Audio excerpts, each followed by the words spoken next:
Assalamualaikum warahmatullahi wabarakatuh. Perkenalkan, nama saya Monica Martin. Saya dari kelas manajemen 22B dengan NPM 224110082. Di video kali ini saya ingin menjelaskan mengenai hukum pajak, kedudukan hukum pajak, perbedaan pajak dan retribusi, persyaratan pemungutan pajak, hambatan pajak dan pajak langsung dan pajak tidak langsung.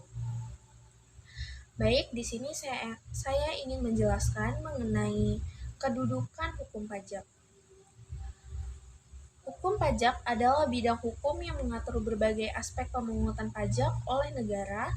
Hukum pajak mencakup peraturan dan ketentuan yang mengatur bagaimana pajak dipungut, dikelola, dan diawasi oleh otoritas pajak. Ini juga melibatkan hak dan kewajiban wajib pajak.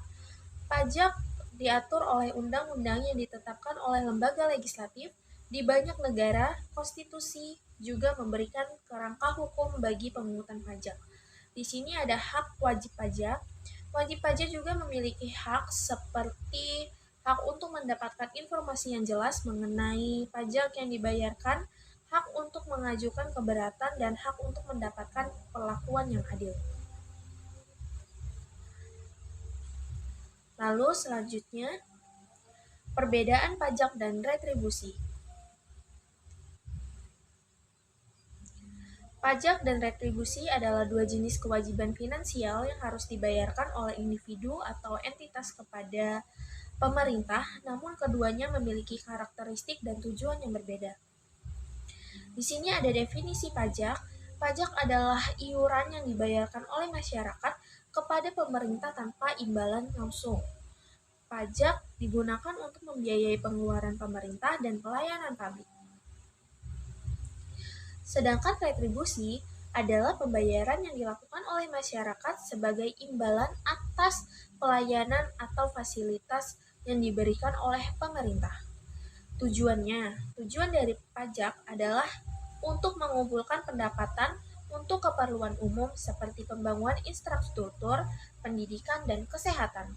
Lalu, sedangkan tujuan dari retribusi yaitu untuk menutup biaya pelayanan tertentu yang diberikan oleh pemerintah seperti parkir, izin usaha, atau penggunaan fasilitas publik. Dengan memahami perbedaan antara pajak dan retribusi, masyarakat dapat lebih sadar akan kewajiban mereka dan peran masing-masing dalam mendukung fungsi pemerintah dan penyediaan layanan publik. Lalu di sini ada persyaratan pemungutan pajak. Tax collection requirements.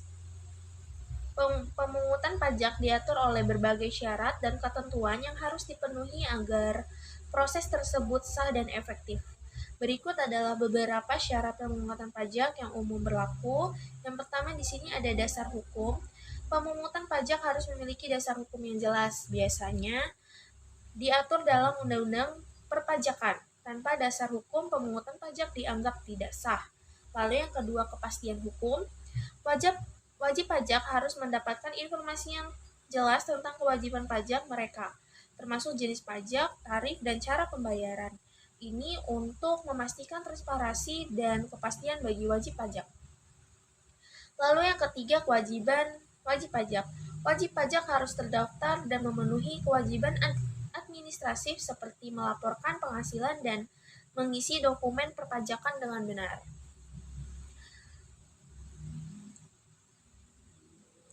Lalu di sini ada hambatan pajak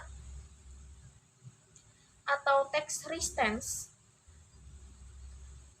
Hambatan pajak, ketahanan pajak merujuk pada kemampuan suatu sistem perpajakan untuk menghasilkan pendapatan secara berkelanjutan, serta daya tahan menghadapi perubahan ekonomi, sosial, dan politik. Sistem pajak yang kuat harus mampu menghasilkan pendapatan stabil dan cukup untuk mendanai pengeluaran pemerintah. Pendapatan yang stabil membantu dalam perencanaan anggaran jangka panjang. Ketahanan pajak juga mencakup kemampuan sistem perpajakan untuk beradaptasi dengan perubahan kondisi ekonomi seperti resesi atau pertumbuhan ekonomi yang pesat. Ketahanan pajak yang sangat penting untuk memastikan berkelanjutan fiskal dan mendukung pembangunan ekonomi serta sosial di suatu negara. Lalu di sini yang terakhir ada pajak langsung dan pajak tidak langsung atau direct tax and indirect tax. Pajak langsung dan pajak tidak langsung adalah dua kategori utama dalam perpajakan. Yang pertama ada pajak langsung. Definisi pajak langsung adalah pajak yang dibayarkan secara langsung oleh individu atau entitas kepada pemerintah berdasarkan penghasilan atau kekayaan yang dimiliki. Contoh, pajak penghasilan atau PPH, pajak yang dikenakan pada penghasilan individu atau perusahaan. Lalu yang kedua, pajak kekayaan, pajak yang dikenakan atas nilai total kekayaan seseorang atau entitas. Dan yang terakhir, pajak bumi dan bangunan atau yang sering disebut juga dengan PBB, pajak yang dikenakan atas kepemilikan properti. Lalu yang terakhir, di sini ada pajak tidak langsung. Definisi dari pajak tidak langsung yaitu pajak yang tidak dibayarkan langsung oleh individu atau entitas, melainkan dibebankan pada barang dan jasa. Pembayaran pajak ini biasanya dilakukan oleh produsen atau penjual yang kemudian merusuknya kepada pemerintah. Contoh, pajak pertambahan nilai atau PPN, pajak yang dikenakan atas setiap transaksi penjualan barang dan jasa. Lalu yang kedua ada pajak penjualan, pajak yang dikenakan pada penjualan barang tertentu biasanya di tingkat retail. Dan yang terakhir, bea masuk, pajak yang dikenakan pada barang yang impor ke suatu negara. Dengan memahami perbedaan antara pajak langsung dan pajak tidak langsung, masyarakat dapat lebih sadar tentang kewajiban perpajakan dan bagaimana pajak tersebut berfungsi dalam perekonomian. Mungkin itu saja yang bisa dapat saya sampaikan mengenai hukum pajak. Terima kasih. Wassalamualaikum warahmatullahi wabarakatuh.